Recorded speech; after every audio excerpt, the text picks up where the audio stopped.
galera, beleza? Como é que vocês estão? Gente, ontem foi o dia da infâmia, o dia que acho que todo mundo já sabia que ia chegar em determinado momento. Terminou o julgamento de Bolsonaro, 4-1 contra Bolsonaro, contra todo mundo, menos o Cid, né? O Cid é um caso à parte, a gente vai falar sobre isso rapidamente. E eu não vou ficar entrando nos pormenores, sabe? Detalhe do voto, dos últimos 2 votos que faltaram, da Carmen Lúcia e do Zanin, porque eu tenho certeza que a maior parte de vocês não tem a mínima paciência de lidar com isso. E a gente vai falar sobre o que é bom. Quero começar ainda falando sobre o voto do Fux e algumas possíveis consequências políticas. Serão algumas matérias curiosas, algumas análises na imprensa sobre isso. Não é aquelas matérias que o Fux está isolado. A gente não vai perder tempo com isso.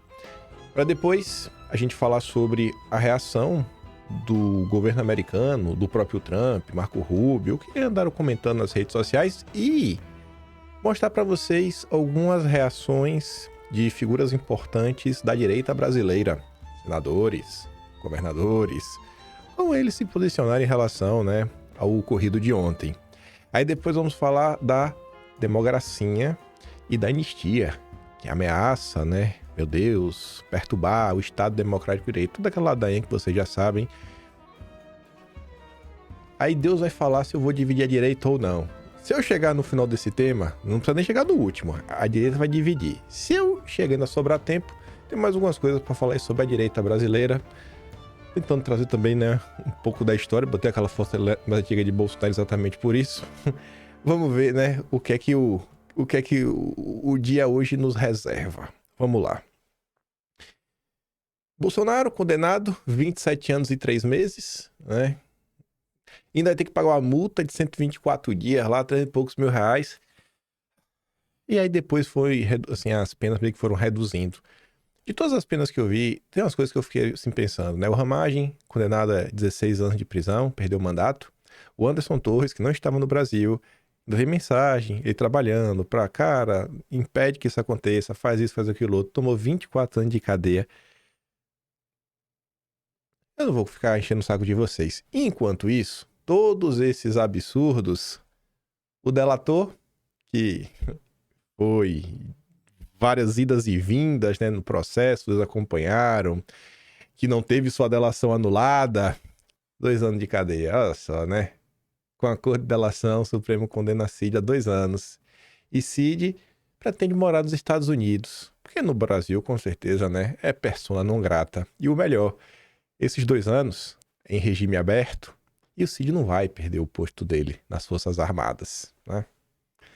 Parabéns, Cid. Parabéns, você realmente conseguiu entrar aí para a história brasileira. Parabéns aí por tudo que você fez. Parabéns, Mauro Cid. Aí vamos lá. Comentamos ontem sobre uma senhorita, que era estagiária lá da Câmara Legislativa do Distrito Federal, que falou absurdos sobre o ministro Luiz Fux, foi demitida. Quero saber se ela será investigada pela Polícia Federal. A mesma polícia que resolveu investigar, né, pessoas que estão ameaçando o Flávio Dino. Espero que façam a mesma coisa em relação ao ministro Fux. Joel Pinheiro, da Globo News, fez um tweet curioso. Muitas críticas feitas a Fux apontam a incoerência do voto atual com decisões pregressas suas. É do jogo. Inclusive a Miriam Leitão, né, amiguinha dele, fala sobre isso. É Fux contra Fux, porque lá atrás... Beleza, mano, isso é do jogo. O que eu acho que tinha que estar sendo analisado pela imprensa, e não foi, e o Joel destaca isso, é o quê? Não parece que será tão simples, por outro lado, refutar os argumentos que ele está fazendo. Você quer falar, lá atrás ele fez isso, aquilo, beleza. Agora, do que ele falou lá? No plenário não, né? Na turma. O que é mentira? Tá lá, pô, o que ele tá falando. Mário Sabino vem com a mesma opinião. Primeiro falou em vídeo isso e outras coisas, e depois organizou e trouxe mais algumas informações, analisando, né, até os efeitos políticos do voto do Fux em texto. Vou mostrar para vocês também, mas vamos começar por aqui. Tanto é que ninguém está questionando os fundamentos das decisões do Fux. Tentaram levantar uma suposta contradição entre o fato dele ter inocentado todo mundo da tentativa de abolição violenta do Estado Democrático de Direito e ter condenado o Mauro Cid e o Braga Neto. Eu não vejo contradição nenhuma. O que o ministro disse é que ambos não ficaram apenas nos atos preparatórios, que eles avançaram para os atos executórios. E toda a argumentação do Alexandre de Moraes e da PGR foi tentar transformar atos preparatórios, cogitação, em atos executórios. Aliás, o próprio Alexandre de Moraes, no seu voto, fez essa sobreposição, que não é admissível no Código Penal. É simples assim. A gente tem que lembrar que o Fux, com todos os defeitos que ele possa ter, ele é o único juiz concursado da composição atual do STF. E ele mostrou, no seu voto, que talvez seja o único capaz de embasar, como um juiz concursado, uma decisão. Foi um voto extenso. Eu havia chamado aqui o voto do Alexandre de Moraes de um voto e o vento levou, porque foi um voto de 5 horas, né, mais ou menos. O voto do Luiz Fux é o voto Berlim Alexanderplatz, que era um filme que durava 14 horas. Né? Mas é um voto... E que, na minha opinião, prende do começo ao fim, né, Mário? Não, eu achei fascinante em alguns momentos, porque ele deu aulas de direito muito acessíveis, muito compreensíveis a quem é razoavelmente alfabetizado. Então eu achei bastante interessante. Claro que 12, 13 horas de voto é impossível. Aliás, né, Andresa, não é nem um voto, foi uma síntese do voto. ele leu uma síntese do voto.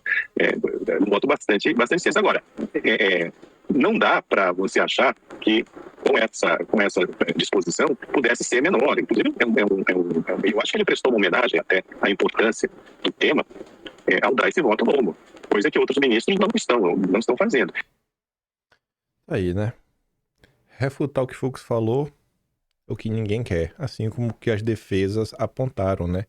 E que não ganha nenhum tipo de espaço na imprensa, que abandonou em muito, né, a busca pela verdade.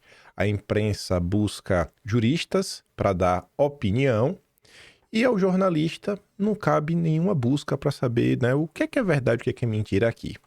Aí o Mário Sabino pega essa opinião, destrincha, traz outros elementos com os impactos políticos para falar o seguinte: Fux absolveu o Bolsonaro, condenou o Supremo e já paga um preço por isso.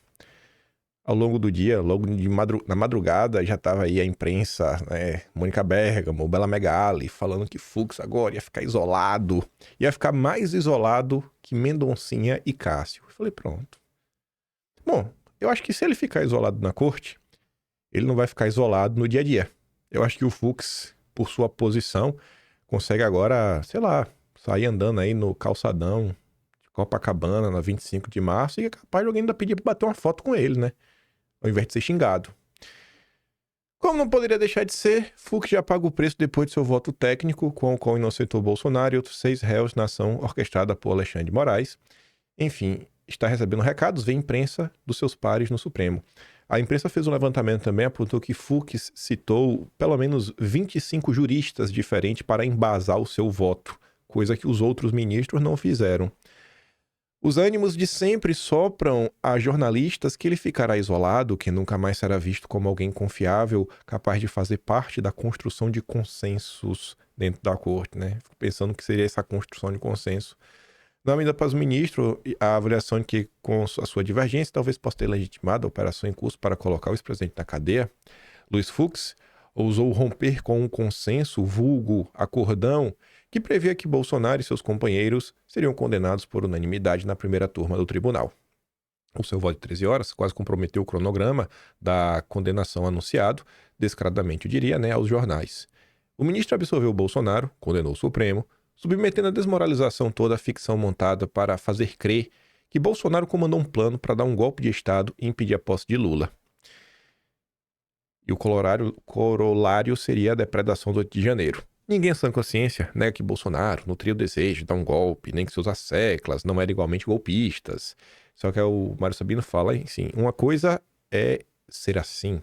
Você vê que ele não suporta Bolsonaro, né, o bolsonarismo. Agora existe uma distância enorme, né, entre desejo e ato. E a sã consciência permite também enxergar com clareza que Moraes e a PGR preencheram com circunstâncias, suposições e adjetivos a falta de provas materiais que demonstrasse a sua peça acusatória, além de terem cerceado a defesa dos imputados. Moraes e PGR transubstanciaram cogitação em crime, evidente abuso autoritário, e Fux revelou, até com requintes de crueldade, as incongruências e malabarismos embutidos no processo. Ele causou espanto particular ao dizer que a turba do 8 de janeiro não estava tentando dar golpe, mas o óbvio se tornou mesmo espantoso no Brasil. Ao proferir o seu voto com aulas de direito, bastante compreensíveis aos espectadores razoavelmente alfabetizados, o incômodo divergente lançou o ventilador à verdade pestilenta. O Supremo é hoje um tribunal político. Acho que está impreciso, né? Não é de hoje. Já tem décadas, talvez séculos. Se bem que o nome não era Supremo, né? Mas o judiciário brasileiro sempre foi muito político. E como tal, passa por cima da Constituição, de todos os códigos de convívio social por ela emanados para censurar e intimidar os cidadãos e partidos que considera seus adversários. O mais preocupante é que não há horizonte para que a corte deixe de sê-lo. A tendência é que tenhamos um Supremo cada vez mais ideologizado e corporativista. Será esse tribunal político que condenará Bolsonaro hoje para graudil da torcida da imprensa e do PT, obcecados pela sede de vingança. Quem vai trazer umas informações que eu acho que é o grande ponto, e eu acho que isso realmente vai acontecer ao longo dos anos da história, é o Caio Junqueira, lá da CNN, que ele vai falar sobre essa questão, né? Como o que Fux vem falar em público, o que todo mundo fala, mas tem medo de expor, porque sabe que não é bacana sair falando contra o Supremo, né? Você pode ser preso no Brasil, você pode ter sua empresa prejudicada. Esse mérito contém muito mais do que uma discussão de firulas jurídicas. Ele vai a fundo em algumas questões sobre o papel do Supremo, sobre alguns bens do ponto de vista do direito, que é qual é o foro adequado para se tratar disso, qual é o papel do Supremo. Mas eu queria vir um pouquinho antes disso, Caio, ver você que apura e trabalha muito nessa linha, até a defesa de Bolsonaro ficou surpresa com o voto? Sim, até a defesa de Bolsonaro ficou surpresa com o voto. Claro que eles esperavam ali ser um voto de contraponto, ser um voto com absolvição de parte das imputações penais ao ex-presidente, mas o contexto eles não esperavam, porque é um voto, William, que ele abre, primeiro que ele sai do Supremo e cai diretamente na política, não só hoje, não só amanhã, não só neste ano. É um voto que ele fica na política brasileira por muito tempo. E no direito brasileiro também. Porque a partir desse voto, os bolsonaristas têm elementos jurídicos, né, e políticos para fazer a defesa do movimento que eles representam e que tem o Bolsonaro à frente, mas a partir desse voto também, a defesa do Bolsonaro vai fazer as sustentações no próprio Supremo, e não estou falando em nível de embargos, seja de declaração, seja infringência, estou falando de revisão criminal mesmo. A revisão criminal é uma possibilidade que já está sendo aventada pela defesa, tendo com base esses argumentos. Claro que tem que esperar um momento político, pode ser daqui a 5 anos, daqui a 10 anos, mas eles já têm a base da fundamentação jurídica para uma revisão penal, revisão criminal, né, que é o artigo 621 do Código de Processo Penal, para o próprio Supremo Tribunal Federal. Além disso, dá argumentação jurídica para as cortes internacionais, que possibilidade de revisão não tem, mas ela sustenta politicamente um discurso de perseguição política que ele mesmo coloca, se colocou no seu abre, e aqueles trechos ali, para mim, são surpreendentes. A forma como o Fux, ao longo do voto, dessas 10 horas, especificamente no voto do Bolsonaro, ele expõe as vísceras ali do Supremo Tribunal Federal, ele expõe o que muita gente fala, os empresários, os advogados, os acadêmicos, não falam publicamente, porque todos têm medo do Supremo Tribunal Federal, todos têm medo do Alexandre, todos têm ações lá dos seus clientes, e essas declarações, a gente ouve empresários e advogados falando exatamente isso, só que eles não falam publicamente porque tem lá processos correndo lá no Supremo. Então é um voto que ele vai permanecer, a gente vai ficar falando desse voto por meses e anos. A gente vai ficar falando desse voto por meses e anos. E vai mesmo. Vai passar, não sei quanto tempo, vai falar, ó, lembra lá quando rolou isso, rolou isso, rolou isso, rolou isso, rolou isso? Ontem o que eu mais vi foram pessoas falando, ó, fica aí achando que vocês vão destruir o bolsonarismo. Fica achando que a gente vai descansar. Gente, qual é a chance disso acontecer? Sabe, é umas coisas assim que incomoda a minha inteligência. Nem o PT foi destruído com o Lula sendo preso, mas o bolsonarismo vai ser. O povo tá louco, né? O ex-ministro Marco Aurélio Mello comentou o voto do Fux e falou que o voto do Fux equilibrou o julgamento de Bolsonaro. Acho que mais do que isso, né? Tá sendo até bondoso com os outros colegas. Isso aqui, eu tô cheio de reguarda pra mostrar hoje. Vai ter mais 3. Esse aqui é aquela típica coisa, né? Se eu ouvir, vocês também precisam ouvir isso daqui. O senhor falou de uma candidatura do ministro Luiz Fux. O senhor fez esse convite ao ministro já? Não fiz. É que três amigos meus me ligaram do Rio de Janeiro. Olha, o Fux, se for candidato aqui, estoura. E o meu Fará povo... esse convite, presidente? É verdade. Não, estou falando sério. Ele vai se aposentar daqui 3 anos. Daqui 2 anos. E ele pode ser senador. O senhor falou de uma candidatura. Pronto, senador. Fux, senador. Fux, senador. O cara teve a vida toda, né? No Brasil. Um voto que mandou bem, né? Condenou uma galera do Rio de Janeiro. Mais de 600 pessoas. Aí um voto. Já pode ser senador pelo PL. Pronto. Fux tem cara que é um homem refinado, né? Fino, como todos os ministros do Supremo. A próxima vez que vocês forem em Mônaco, Valdemar, você e o Duda Lima, convida ele. Roland Garros, né? Convida ele. Valdemar tá tendo essa vida, né? De novo rico, vestindo ternos de 50 mil reais. É um padrão aí que ele começou a ter depois de 2022, né? Depois do ingresso aí de Bolsonaro no partido dele, com esse grande fundo partidário. A Rose diz, né? Não é possível que Valdemar falou isso. Aí o Vinícius comenta, se eu ouvir, vocês também vão ter que ouvir. E tudo que aconteceu no julgamento, eu só quero mostrar isso daqui, porque esse aqui é curtinho. É a questão lá dos dados, né, do document dump. Que você dá muito mais documento que você tem capacidade de analisar. O Enio comenta, cara, o Zanin é um ex-advogado que escreveu um livro sobre lawfare, mas agora até diz que réus têm de se virar e contratar um profissional de informática para analisar os dados digitais dos processos. O Zanin juiz seria triturado pelo Zanin advogado. Por essa razão, fala-se em maxi-processos ou megaprocessos criminais. Não há dúvida de que os advogados devem ter pleno acesso a esse acervo para que possam fazer a seleção que entender necessária para a melhor defesa técnica de seus constituintes. Muitas vezes, esse acesso pressupõe o auxílio de especialistas em informática ou em acesso a dados e dispositivos, cabendo aos causídicos identificarem e terem à disposição profissionais que possam auxiliá-los nessa empreitada. É uma piada, viu, bicho? A coisa tá para além da capacidade humana de analisar no tempo que foi dado. Ô, Zanin, bicho, sabe? Tu só não consegue superar a lenda. Barroso discurso. Ele foi ontem pro julgamento, foi ontem lá, discursar no final e negar a perseguição política. Pronto. Se o Barroso negou, não tem. Se o Barroso negou que não tem perseguição política, é porque não tem. Eu acredito. Você vai duvidar do Barroso? Eu não vou. Aí a turma da Globo, né, o Valor Econômico, parece que não está satisfeita com a possibilidade de Bolsonaro continuar vivo. Então tem que deixar assinuar a possibilidade de darem um fim mesmo na vida dele. Porque mesmo condenado, não basta estar condenado, não basta estar preso. Bolsonaro permanece com uma ameaça institucional. Então talvez a única forma de a gente conseguir resolver isso é desaparecendo com Bolsonaro. E o povo ainda trata, né, como isso aqui é a coisa mais normal do mundo. Bolsonaro, mesmo condenado, continua representando uma ameaça institucional. Na verdade, sempre representou desde que se lançou candidato à presidência.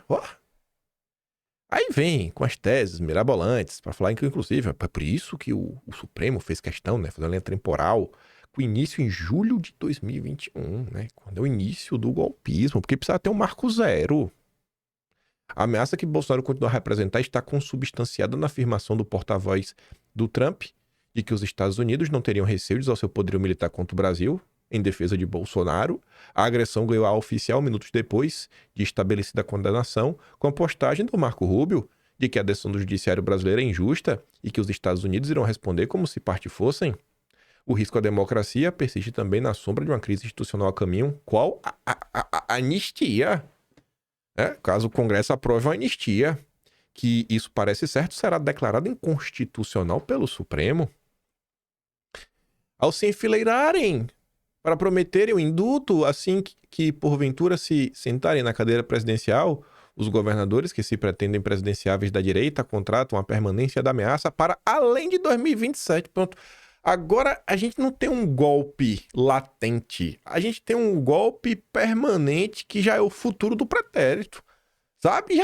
O golpismo já tem data para além de 2027, mas o golpismo não acaba.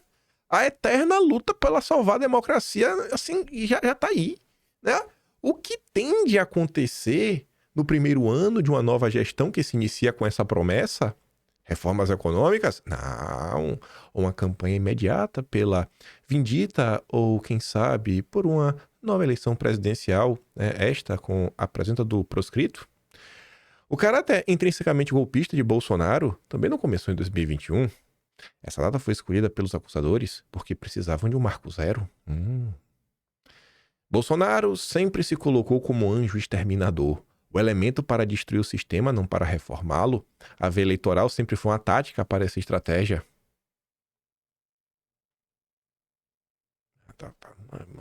Eu não sei nem o que falar, gente, isso daqui. Não sei nem como não sei nem o... Aí coloca aspas do que Bolsonaro falou. O anjo exterminador. O Brasil não é o terreno aberto onde nós pretendemos construir coisas para o nosso povo. Nós temos que desconstruir muita coisa, desfazer muita coisa, para depois nós começarmos a fazer, que eu sirva para que, pelo menos, eu possa ser um ponto de inflexão. Disse Bolsonaro, recém-possado. Isso foi no dia 18 de março de 2019. 4 dias antes, teve início do inquérito das fake news. Obviamente isso aqui não é à toa. Mas também seria incorreto situar 2019 como marco. Bolsonaro surgiu no noticiário em setembro de 86, em um artigo da última página da Veja, com sua foto 3x4 de fada, com boina vermelha. É golpista. Ele nasceu golpista. Nasceu. Sabe quando é que Bolsonaro começou a mostrar que ele era um cara pé na porta? Na barriga da mãe. Chutando a mãe. Você sabia que Bolsonaro chutou a mãe? Aí você fala, mas... Não vem com esse papo que todo bebê chuta a mãe, não. Bolsonaro é o primeiro. Foi o primeiro bebê a chutar a mãe. Chutou na barriga. Quando saiu, ele era tão machista e misógino que ele chorou. Porque ele queria estar dentro da barriga da mãe. Se aproveitando dessa mulher. Ele é tão aproveitador que ele ousou mamar no peito da mãe dele. É o Bolsonaro. E tem gente que trata isso aqui na maior normalidade do mundo. Realmente, o sistema tem que cair em algum momento. E para cair, a Globo tem que ser responsabilizada. Bolsonaro chegou ao Congresso em 91, embalado em uma retórica permanente de desqualificação do que na época se chamava de Nova República. Sob o manto da imunidade parlamentar, deitou e rolou, falou em fuzilar o presidente de turno, disse que não pagava impostos. Mas ele falou isso sobre o porquê, né? Falou, inclusive, apontando para o que foi feito com a Vale do Rio Doce. A direita antissistema nasceu de inconformados com o fim do regime militar, mas jamais teria vicejado se isso a isso se restringisse. Essa corrente entrou em estado de latência durante 10 anos, até a massificação das redes sociais e o surgimento da onda puxada por Olavo de Carvalho começava a crescer, o caudal extremista embalado pela colônia brasileira nos Estados Unidos na sintonia da alt-right que foi tomando conta do Partido Republicano. Outros elementos foram engrossando esse fluxo, com fundamentalismo religioso, sectarismo político high-tech de livre pensadores do mercado financeiro. Esse texto não é da revista Fórum, do Brasil 247, da Carta Capital, do Cafezinho, do ICL. Não, é do Valor Econômico. O jornal da Faria Lima, né? O jornal da Globo dedicado a Farinha Lima. Aí. Veja como são as coisas. Aí você sai, você vê uma pessoa que se coloca na esquerda. Não esquerda petista. Aí o Danilo Thomas analisa o caso, né? Você faz o comparativo. Aí você vê, né? Um trabalha pra Globo. O outro é de esquerda, mas não gosta do Lula. O pior de tudo nessa história é que a maioria dos brasileiros nem sabe o que é, de fato, né, um golpe de Estado. Acreditar que meia dúzia de militares velhos, um presidente fraco e um bando de malucos que rezam pra pneu e tomar o Estado e implementar uma ditadura, isso é demais. Foram 10 anos até o golpe de 64. Como também foram 10 anos de cada golpista até a queda da Dilma, do mensalão a Lava Jato. Salvo numa revolução socialista, não existe golpe num país capitalista sem apoio dos Estados Unidos, que estava apoiando o Lula, da elite econômica, que estava apoiando o Lula, de parte importante da classe média da imprensa, que estava apoiando o Lula, e dos militares e policiais, que não estavam dispostos a nada. Se esse golpe Tabajara desse certo, ele duraria, se tanto, um dia. A fuga de capitais trataria de pôr todo mundo pra correr sem um tiro sequer. E depois ele ainda fez mais 2 tweets ontem. Quando for o golpe de verdade, dirão que é pela democracia, pela eficiência, pela transparência, e o legislativo, o judiciário, a imprensa e a elite econômica, todos estarão juntos. Foi assim em 64, foi assim em 2016. Quem aplaude a judicialização da política não pode se queixar da politização do judiciário. Desde 2012, que o Brasil vai renascer graças a um julgamento redentor e, desde então, o país só piorou. A realidade não é o rei, não é o Rei Leão. Parando para tentar assim olhar, por que o Danilo Thomas coloca, inclusive, né, 2016 como uma questão de golpe? Hoje em dia, para mim, tem algumas coisas que ficam mais fáceis de entender. Olhando assim, sem opinião formada, tentando entender mesmo o que o pessoal quer falar de forma honesta. Tem um tweet do Olavo que eu trouxe esses dias em vídeo, de 2015, ele falando, cara, o povo foi pra rua, o povo pediu, 1000 manifestações, isso, aquilo, outro, e a classe política nada fez. Hoje, com as mensagens que foram vazadas e tudo mais, tem aquela do Romero Jucá, né? O acordão. Com o judiciário e com tudo, né? Tem que fazer um mega acordão. Olha como foi o processo, né? E pra cair na mão de quem e como foi feito. Algumas pessoas apontam que o que ocorreu foi golpe porque eles pegaram uma situação que era pequena, a questão das pedaladas, que nunca teria sido um problema em momentos diferentes, sabe? Se o governo tivesse alguma força realmente assim junto com o Congresso, e falou, cara, vamos aproveitar, porque a sangria tá muito grande, vai chegar na gente, e tinha chegado numa galera, né? O plano ia começar a ir por água abaixo. Então eles falaram assim, não, cara, vamos aqui, né, organizar o meio de campo. E é nessa organizada do meio de campo que, inclusive, o Michel Temer indica, né, o grande ministro sem cabelos.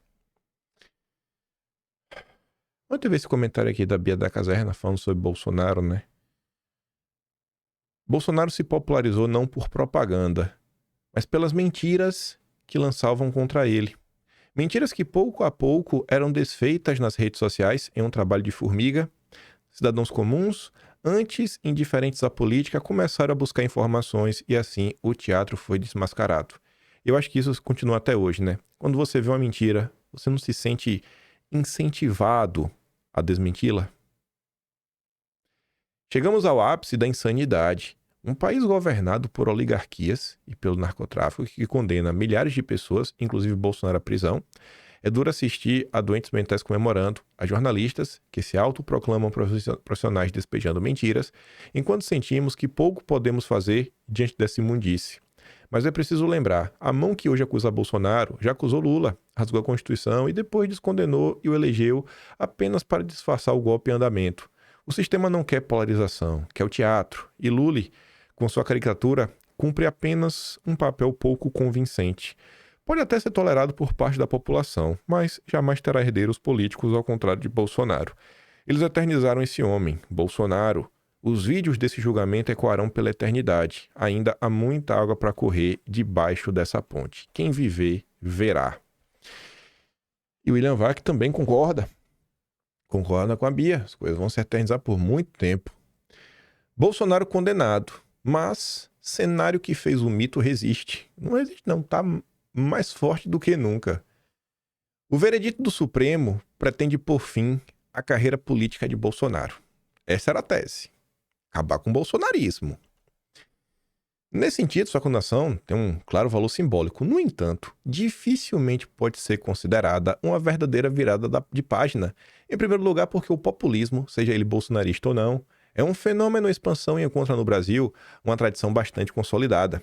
Essa tendência é acentuada pela crescente decepção do eleitorado com os partidos políticos, com o funcionamento das instituições e com o próprio sistema de governo. Em segundo lugar, Bolsonaro foi condenado por uma instituição, né, o Supremo, que é vista por uma parcela expressiva do povo brasileiro como um ator diretamente envolvido na luta política. E eu achei que o William Vac foi bem honesto aqui nesse ponto, de lembrar que para essas pessoas que enxergam o Supremo como ator político, o Supremo é responsável pela volta de Lula ao poder. Não é? Não é que as pessoas nem acham, né, William Vac? É porque isso é um fato. Quem foi que descondenou Lula, né? De onde que veio a decisão?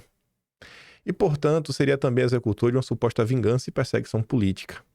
Ainda não se sabe quem ocupará o espaço deixado por Bolsonaro como líder de um contingente político eleitoral tão vasto. Talvez nem seja possível substituí-lo. Não é possível. Não tem outro. Nem os filhos de Bolsonaro são Bolsonaro. O Eduardo não é Bolsonaro, o Flávio não é Bolsonaro, o Carlos não é Bolsonaro, o Jair Renan não é Bolsonaro, a Lari não é. Bolsonaro é um. Não vai ter dois iguais. Pode ter pessoas tão boas quanto, sempre será diferente. O que se sabe é que o descontentamento popular, a desconfiança nas instituições e a insatisfação com o chamado sistema permanecem presentes com força e ampla representação popular. Mais do que isso, eu acho que cada vez mais as pessoas conseguem compreender o sistema. Não que todo mundo entenda os pormenores, de onde vem, historicamente, mas eu acho que hoje as pessoas conseguem olhar o dia a dia, por mais que elas não entendam como algumas agendas são ideológicas e não técnicas, e são vendidas como coisas técnicas, mas as pessoas olham e falam, poxa, ó o Dedé. Rapaz, o Dedé é um ator político. O Dedé é do sistema. O Itaú é do sistema. Rubens Ometo, da Cussão, é do sistema. Valfrido Vardi, que é jurista, é do sistema. O Grupo Prerrogativas é do sistema. Lá atrás, qual era a visão do pessoal? PT, PSDB. Uma visão assim que políticos eram meio que corruptos, mas uma visão simplória, sem uma raiz um pouco maior, e que a imprensa apoiava tudo isso daí, e que mentia. E você começa a ver que não é, está para além disso. Hoje as pessoas sabem o que é o LEAD, o que é o Grupo Esfera, como essa turma interage no dia a dia. As pessoas, inclusive, já começam a conhecer jornalistas pelo nome. Isso não é um negócio padrão. O pessoal conhecia o William Bonner, do Jornal Nacional. Hoje as pessoas sabem como Guilherme Amado é uma peça do sistema para perseguir, prender e colocar pessoas na cadeia. Então as coisas mudaram muito. O caldo tá aí e eu acho que grande parte dessa imprensa sequer consegue entender isso. Dentro desse contexto, o julgamento e a condenação de Bolsonaro representam apenas mais um capítulo em um embate político cada vez mais polarizado e radicalizado, uma luta que agora, inclusive, conta com a participação de uma potência estrangeira. E vamos falar, né? Não é que é uma potência estrangeira, é a potência estrangeira. Porque uma tem várias, mas a é aquela. Fala dele, né? Não, pode não gostar, pode reclamar, pode ser o que for. Irmão, Estados Unidos é Estados Unidos, né? Tem um peso. Minha nossa, só olha a história do Brasil. Fizeram com Bolsonaro o que tentaram fazer comigo. Quem é que disse isso? Foi o quê? Steve Bannon? Né? Youtuber americano? Não. O presidente dos Estados Unidos. Em vídeo. Cadê o vídeo? Tá aqui, ó. Mas tá em inglês. Eu não vou dar play no áudio em inglês. Eu assisti ao julgamento. Eu conheço bem. Como líder estrangeiro, achei que ele foi um bom presidente. É muito surpreendente que isso tenha acontecido. É muito parecido com o que tentaram fazer comigo, mas não conseguiram de jeito nenhum. Mas só posso dizer o seguinte, eu conheci como presidente do Brasil, ele era um homem bom e eu não vejo isso acontecendo. Afirmou Trump a deixar a Casa Branca. Trump ainda classificou o julgamento como algo terrível e ruim para o Brasil. Aí tá ali o vídeo, né? O presidente dos Estados Unidos reclamou do início até o fim sem mais. Não teve mais. Do início até o fim, absurdo. Aí o tom foi subindo. Vai lá o Marco Rubio. O senhor Orelhas. Esse escuta tudo, viu? A orelha desse tamanho, ó. Se eu ter orelha grande, você não tem que ver o Marco Rubio. Do lado dele, Ave Maria. Parece até que eu fiz cirurgia de redução de orelha. As perseguições políticas conduzidas pelo sancionado violador de direitos humanos Alexandre de Moraes continuam. Veja que ele se refere ao ministro com todo amor e carinho. Uma vez que ele e outros membros do Supremo decidiram injustamente pela prisão de Bolsonaro, os Estados Unidos responderão adequadamente a essa caça às bruxas. Ele tá falando, vamos, não é que eles vão pensar, eles vão, só avisou, não, a gente vai, viu, irmão? Só para avisar que vai ter volta. E o Landau diz o seguinte, os Estados Unidos condenam o uso da lei como arma política, que é o lawfare que Cristiano Zanin tanto reclamava. Como advogado, diplomata e amigo do Brasil, dói-me ver o juiz Moraes devastando o Estado de Direito naquele país e levando as relações entre nossas duas grandes nações ao ponto mais sombrio em 2 séculos. Enquanto o Brasil deixar o destino de nosso relacionamento na mão do juiz Moraes, não vejo solução para esta crise. E aí eu peguei um comentário, porque esse cara aqui tem um peso, né? É o criador do CPEC. Né? O CPEC é dos Estados Unidos, ele é o criador, Matt Schaub. A CPEC condena veementemente as ações abusivas tomadas pelo Supremo na condenação injusta de Bolsonaro. Trata-se de um abuso de poder repugnante e politicamente motivado pelo ministro e pelo regime tirânico de Lula. Estamos confiantes de que o presidente Trump fará tudo o que puder para ajudar o presidente Bolsonaro, que nada mais é do que um prisioneiro político. Mercy, né? Deve ser, não sei se é a mulher dele, quem é. Eu e toda a diretoria da CPEC oramos por justiça para Bolsonaro e pela segurança de sua família. Aí você aí, que tá me assistindo agora, ontem, acho que foi um mix no coração de todo mundo. Raiva e tristeza profunda, né? Tristeza profunda, como estou falando com o Jair, e raiva do sistema. Ontem tiraram o salário de tua mão, né? Ou mesmo não precisou, porque tu já tá meio que letrado, tu sabe que tu não pode falar o que teu coração tá cheio. Mas você fala, rapaz, você pensa com você nesse momento, né? E você sabe como é que você estava se sentindo ontem.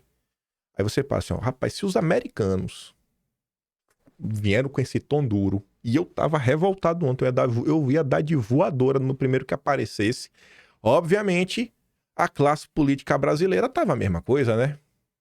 E aí você descobre que os aliados de Bolsonaro, pessoas que só foram eleitos por causa dele, tiveram posicionamentos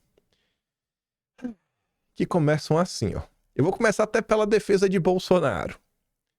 A defesa de Bolsonaro diz que recebe a decisão da primeira turma com profundo respeito. Cara, eu não quero ler mais o resto. Eu quero que vocês vão se lascar, sabe? Todos vocês. Todos da defesa. Bando de Zé Ruela. Bando de inútil, sabe? Na boa mesmo. A defesa que vocês fizeram é um lixo. Eu não tô falando só no tribunal, não. Vocês deveriam ter feito um trabalho forte na imprensa. Porque é uma questão política. É um embate narrativa. Quem mais defendeu o Bolsonaro não foram esses advogados a preço... Se eu não me engano, cada um desses advogados custou mais de 2 milhões, sabe? Que vocês que acabaram pagando no final do dia, né? Porque não espere do Valdemar pagar. Ainda bem que teve... Se não tivesse o Pix, não sei nem se poderia como contratar advogado, mas pra você ver, né? Como o Paulo Bueno é um cara muito bacana, né? 2 milhões no bolso, até eu fazia a faculdade de Direito. Era capaz de eu fazer até melhor. Eu pedi ajuda ao ChatGPT, a gente pega aqui as notícias e vai lá pra defender Bolsonaro. Não, com profundo respeito.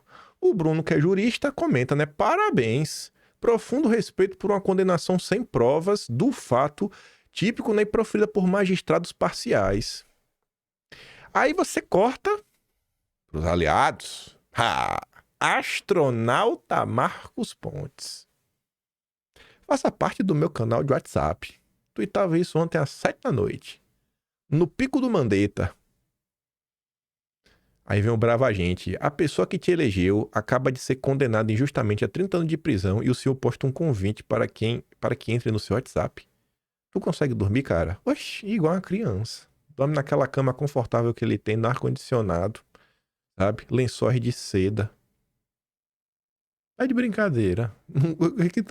Tu não tá vendo o tamanho que o Marcos Pontes era magrinho lá atrás. Come igual, sabe, sei lá, um burro descansado.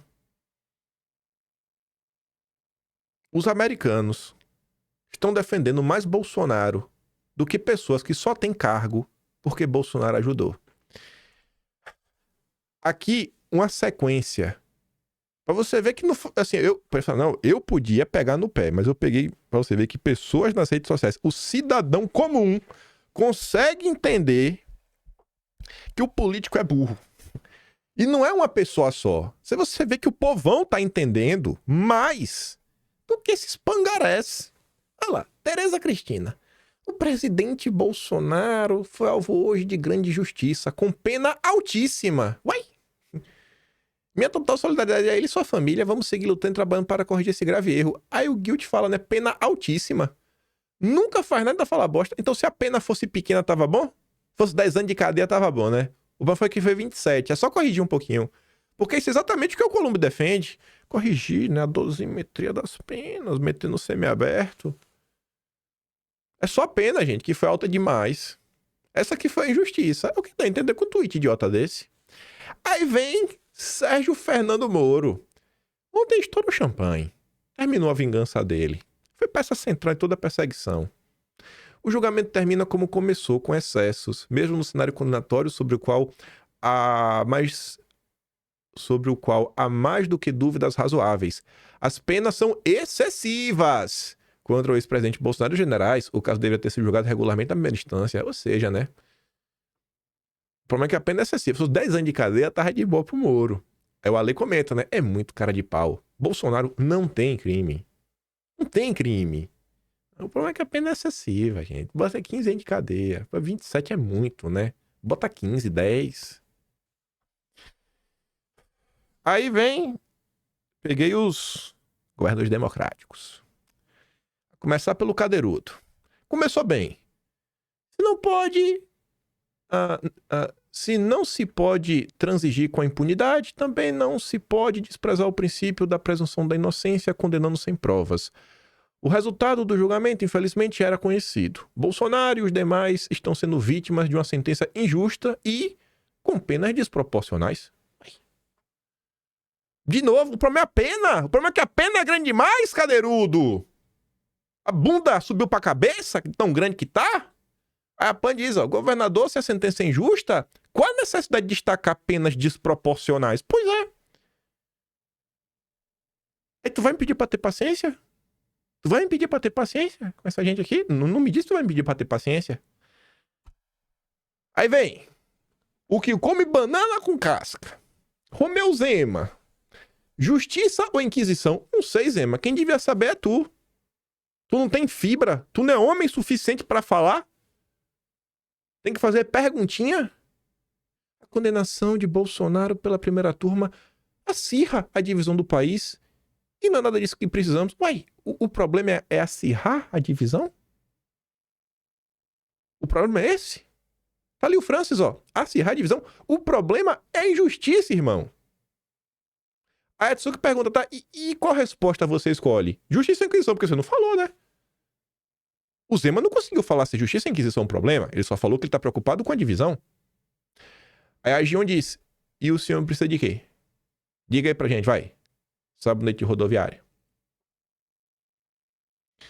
Aí outro perfil, Last Ace in Lost Hand. Qual a divisão, hein? Entre quem manda e quem obedece?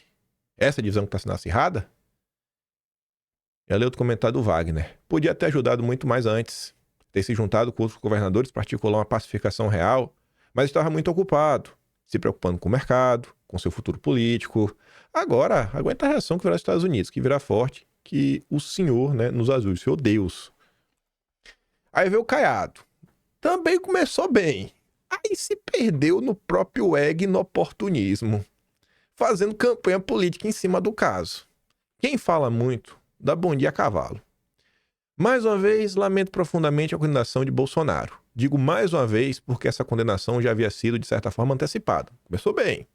Primeiro, quando lhe foi negado o direito de se defender publicamente. Depois, quando até seu direito de ir e vir foi restringido. Entendo que o julgamento deveria ter ocorrido no pleno, onde a totalidade da corte poderia se manifestar e as diferentes interpretações sobre o caso seriam devidamente debatidas. Devia ter ocorrido na primeira instância, né? Já começou a escorregar, mas tudo bem. Aí continua. Reafirmo, contudo, minha defesa da anistia a todos os condenados em razão dos acontecimentos de 8 de janeiro por uma questão de pacificação nacional. A decisão da corte não encerra esse debate, tampouco a polarização extrema que se divide o país. Fui o primeiro a me posicionar e reitero. Aí vem agora. Se tiver a oportunidade de chegar à presidência da República, assinaria anistia assim que tomar posse. O bicho aproveitou a situação para fazer campanha política. Se eu for eleito, eu vou... Eita, bicho. Somente dessa forma poderemos alcançar a paz necessária para construir um governo de conciliação com foco no futuro, dedicado a enfrentar os problemas reais dos brasileiros e promover o verdadeiro progresso para a nossa gente. Aí tu vê aqui o dia de ontem, né? A galera aí que vai salvar o Brasil. A Rose pergunta: Kassab não quer aliança com ninguém? Aliança com o povo? Projeto com a população? Eleição contra o sistema? PSD é o partido que vai colocar equilíbrio no Brasil? Ratinho Júnior, presidente do Brasil? Esqueceram de combinar com o povo, né? Essas perguntas todas que ela fez, você vai entender o porquê. Escute isso daqui. Cadê? Ô, porcaria.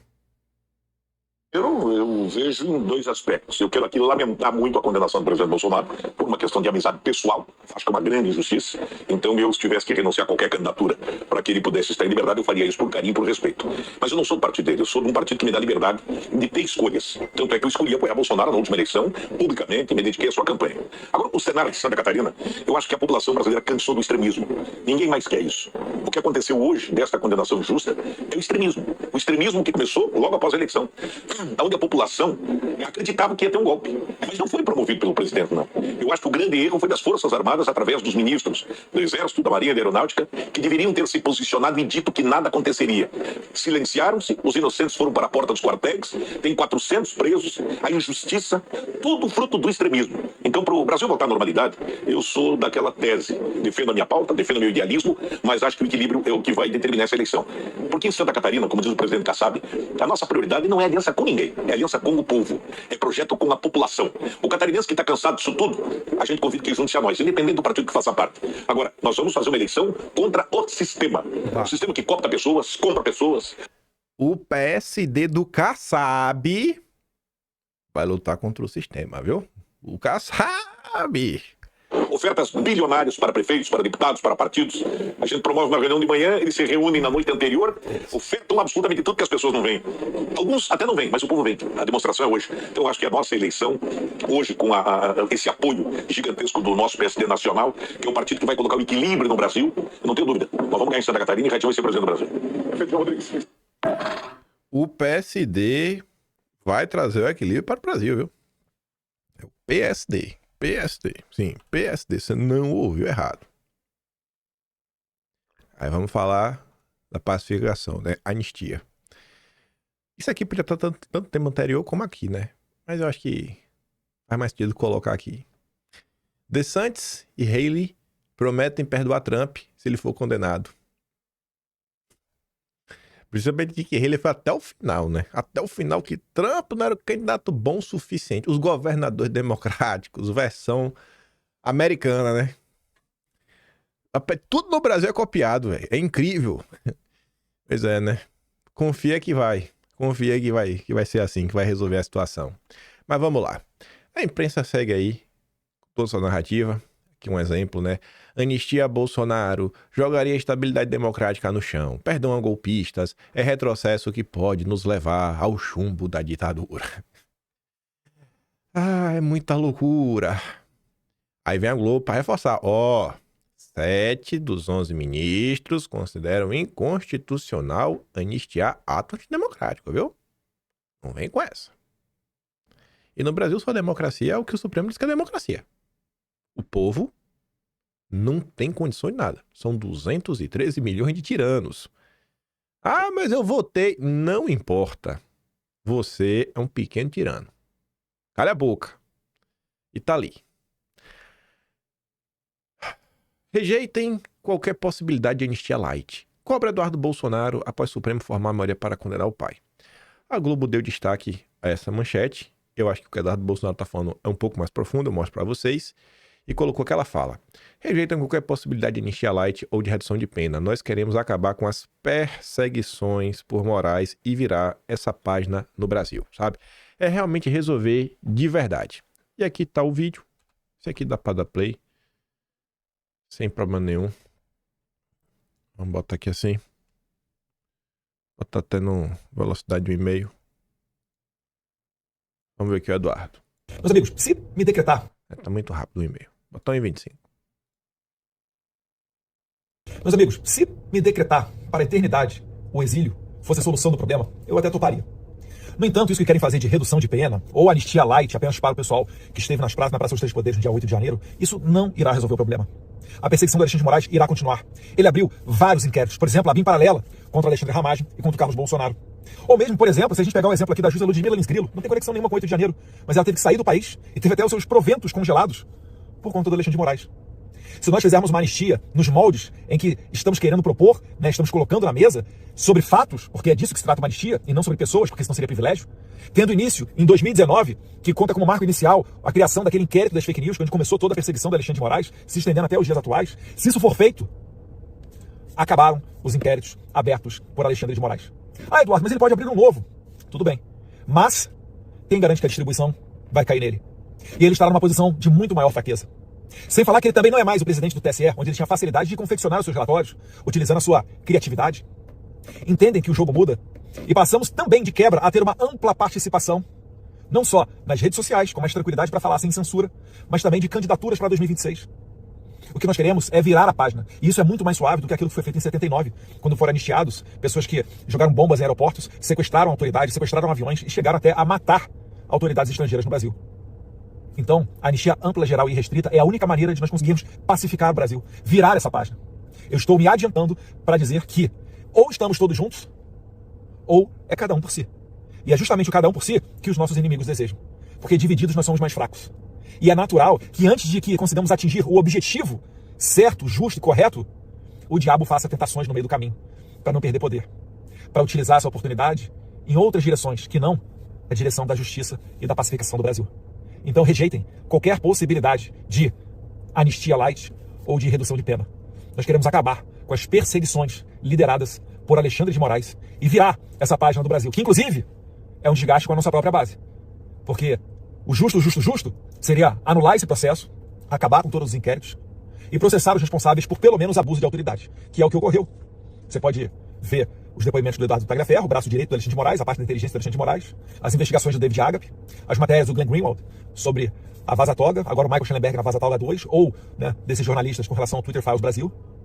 Então não dá mais para esconder o sol com a peneira. É necessário abrir espaço para que a população fale e o interesse popular seja respeitado. Que Deus abençoe as nossas autoridades e que a anistia seja feita da maneira como ela deve ser, ampla, geral e restrita, sobre os fatos, iniciando-se em 2019. Um abraço, fiquem com Deus. Você vê que Eduardo, ele fala, né, sobre união, a união da direita, fala sobre não cair em tentação.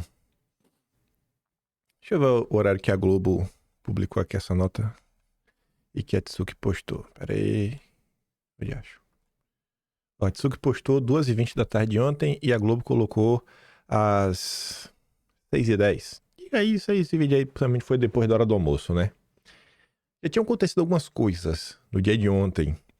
Não sei se Eduardo estava falando sobre essas coisas, né? Sobre anistia light, né? Mas a gente vai chegar lá. Pelo tempo aqui a gente vai chegar. A gente vai ter que dividir a direita. Temer defende pacificação e diz que foto de Fux é decisivo para Bolsonaro. A pacificação do Temer é a mesma letra do PSD, né? Temer chegou a dizer que o ministro, até o presente momento, está absolvendo a todos. Para o ex-presidente Bolsonaro, este voto do Fux é fundamental e importantíssimo.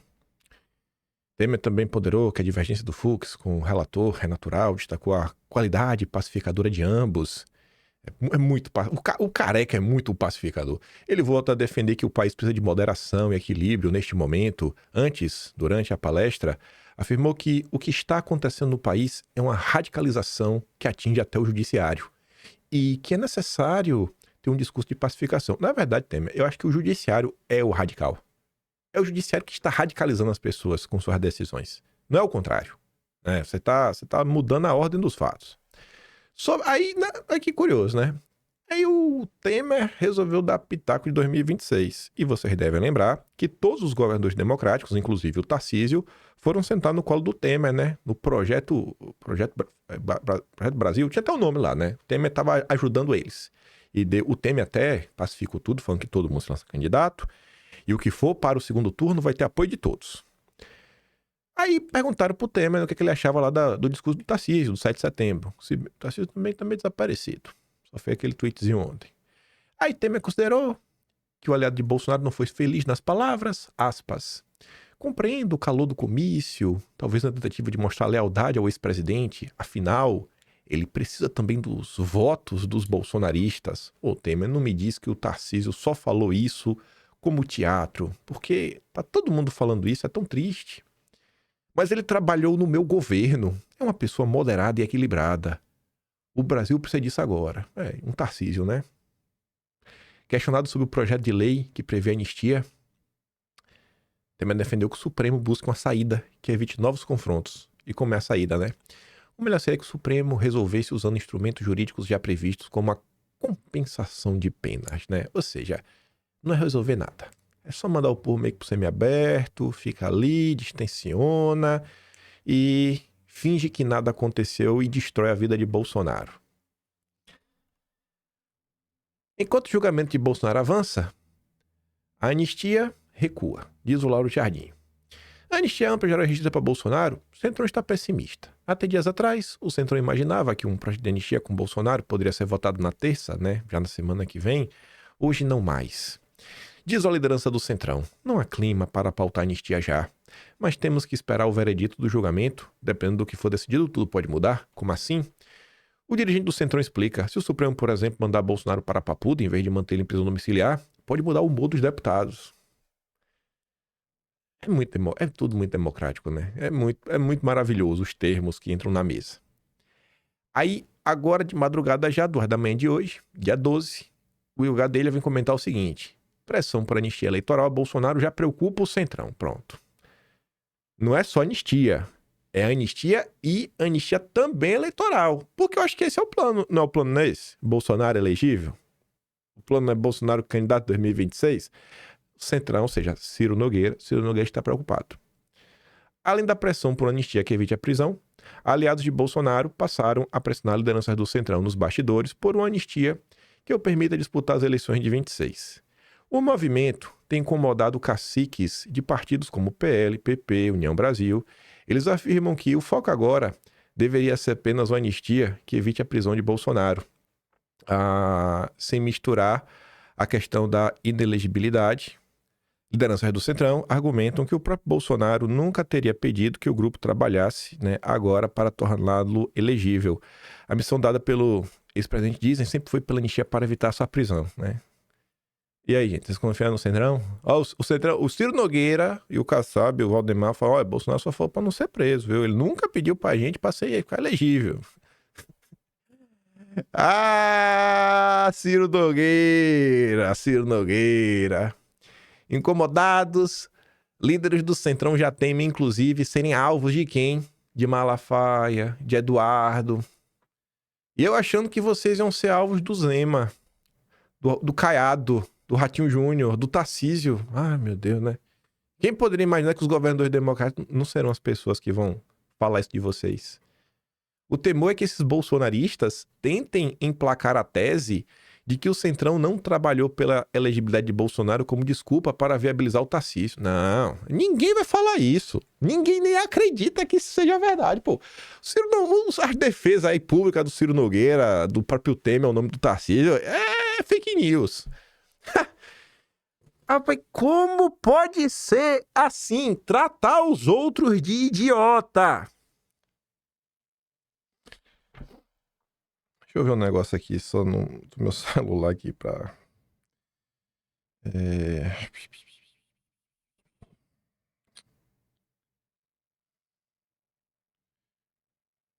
eu ver um negócio assim.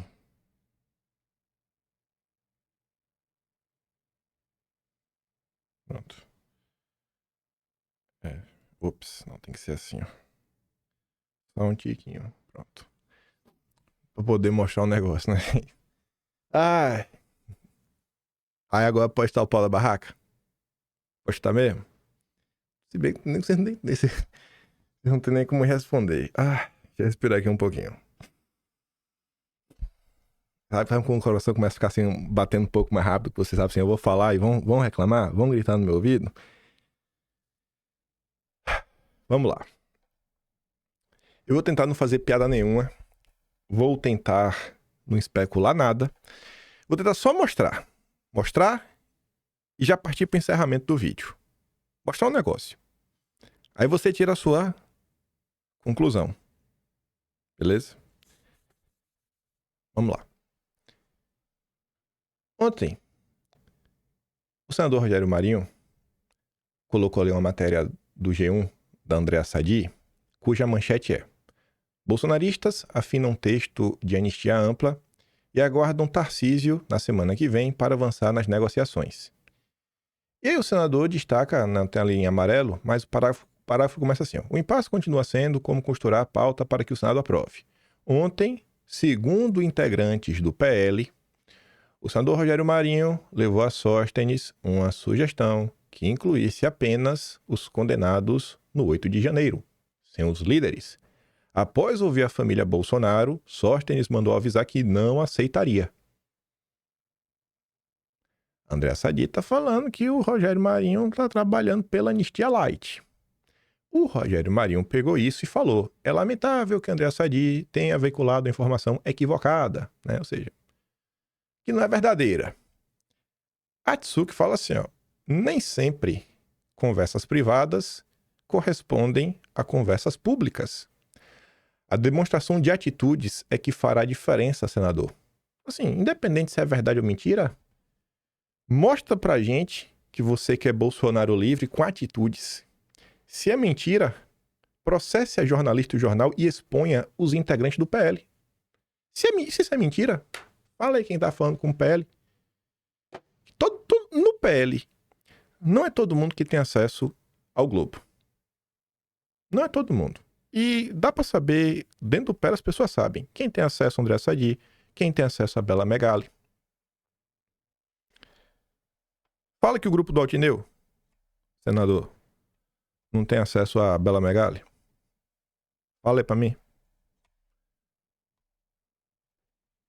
Vamos continuar.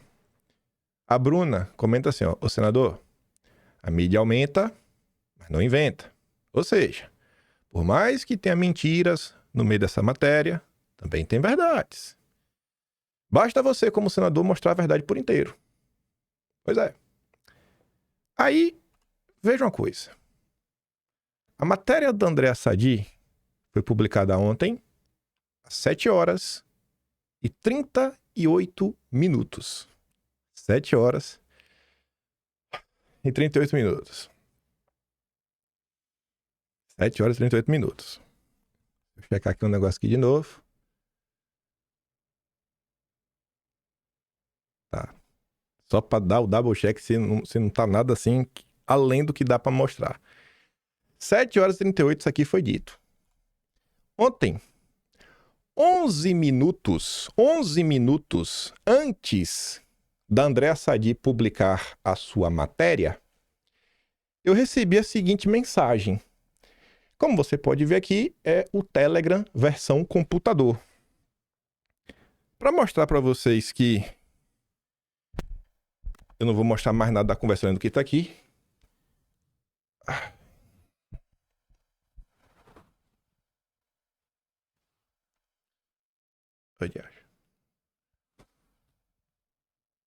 Você vê, eu estou vendo pelo celular para mostrar que é a mesma conversa, né? Eu não manipulei isso daqui. Também tá no meu celular. Ontem, dia 11. Tá aí. Fulano mandou essa fofoca, né? Botou as digitais de fulano. Boatos dizem que Rogério Marinho está tentando empurrar na base do PL um projeto de anistia morna, escrito pelo Centrão, deixando de fora o presidente. Espero que o PL seja firme e que o líder Sóstenes tenha coragem de enfrentar essa decadência tucana do Marinho. Pau ou não? A pessoa já queria saber aí. Posto? Chuta o pau da barraca? Falei, calma. Ninguém vai acreditar em tu, pô. Isso daí só cola pela boca de um Bolsonaro. Ou alguém que é visto como porta-voz dos bastidores. Aí eu cito um exemplo, ó. Fulano tem peso. Fulano poderia falar isso. Ele que deveria mandar. Uma pessoa que eu sugeri. Eu não acho que a Andréa Sadi teria, em 11 minutos, iria escrever toda a matéria, publicar no site e tudo mais. Então, assim, essa história rodou. Mas rodou com força. E rodou no seio bolsonarista. Essa história, inclusive, chegou aos ouvidos do Eduardo Bolsonaro ontem. Essa história chegou aos ouvidos do Eduardo Bolsonaro ontem, eu posso garantir para vocês. Não conversei com o Eduardo, mas eu conversei com alguém que fez chegar nos ouvidos do Eduardo Bolsonaro, como também chegou a outras pessoas. Ontem o telefone de muita gente tocou ao longo do dia, vixe, gritaria. Isso é a união da direita. São coisas que acontecem no dia a dia. Mas que adianta falar? Não adianta. Porque se você fala, o errado é você.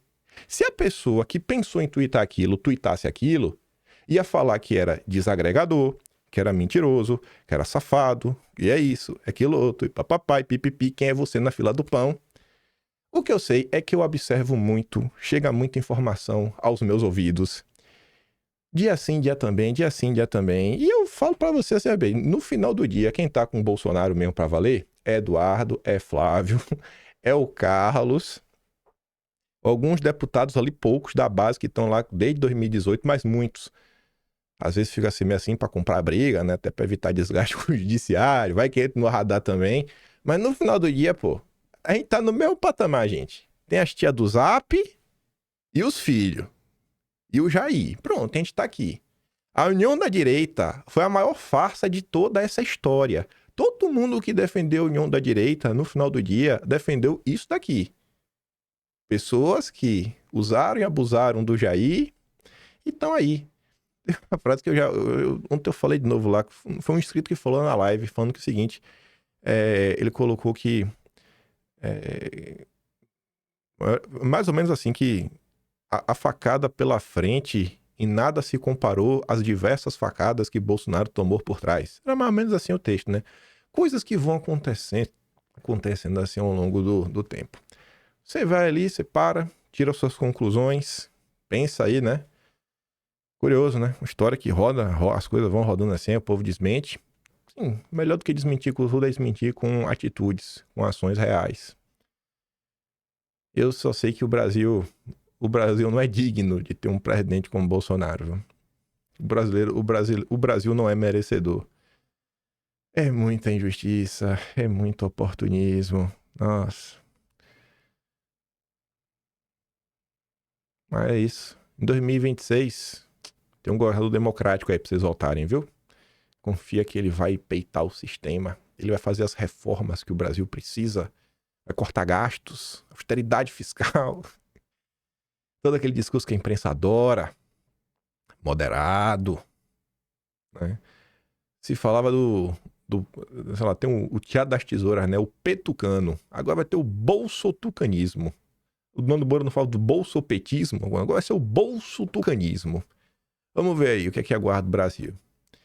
Eu prefiro apostar minhas fichas no Jair Messias Bolsonaro. Se não for Jair, velho, continuarei apanhando o prédio de Eduardo. Pode me chamar do que for, pode me acusar de qualquer coisa, pode me cancelar.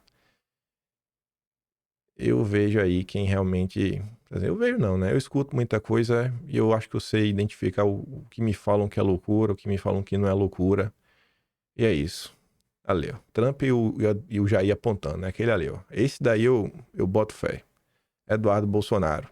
No dia de ontem, com tudo isso acontecendo, com o pau torando, ser filho, ainda ter sangue frio, de olhar pra situação e falar, ó, a gente vai lutar pela anistia, que a gente tem que resolver o Brasil, não dá pra ficar nessa, sabe? Nesse coisa, porque não vai resolver. A gente já viu esse filme mais de uma vez. E você tá numa situação como essa, que é uma situação desesperadora, e ter cabeça, cara, isso é líder, né? Isso é líder de verdade, né? Isso é posição de liderança mesmo. No meio do caos tá lá. Segura não, galera. Relaxa aí que vai. Relaxa aí que estamos trabalhando para isso. Toda a situação que a gente tá, assim, as possibilidades que estão no ar, toda e qualquer possibilidade, eu quero que vocês me apontem qual delas não é fruto do trabalho que Eduardo vem fazendo há muito tempo. Se não fosse essa pressão, se não fosse a Santa Magnitsky, eu queria ver se estava sequer discutindo anistia. Se estava se discutindo qualquer coisa nesse país. Pois bem, é isso daí. Dividir a direita, como sempre, né? Eu sou o infiltrado, o duguinista caçabista malandro. Aí você volta lá, escuta de novo, pensa, reflete E cobra aí, velho. Cobra aí que as pessoas acima de discurso ajam, sabe? Agir, atitude vale mais do que discurso. Deus abençoe Jair Messias Bolsonaro. Esse homem realmente, velho, não merece nada do que ele tá sofrendo. Não que exista um brasileiro que merece, mas se tem alguém que realmente não merece, é esse cara. O que esse cara fez e entregou por esse país, sabe? É um ódio à nação que tá sendo feito contra o Bolsonaro. E é isso, gente. Eu vou mandar todos os vídeos que eu dei play lá no Telegram. Se não votou em mim ainda no iBash, vote, é o primeiro link aqui na descrição. Só precisa votar uma vez só. E como eu sempre digo, isso é meu trabalhinho que já dá, para no mesmo canal, tem um Tony Valeu, tem o Peito na descrição e tem um Atlas Brasileiro, kimpem.com.br. Minha parte cabe é registrar esses eventos, esses episódios. Pra lá na frente conseguir lembrar, né? Quem era quem. E dividir a direita de novo. Vejo vocês amanhã. Aquele grande beijo e abraço. Tamo juntos. Valeu, meus amigos. Fui.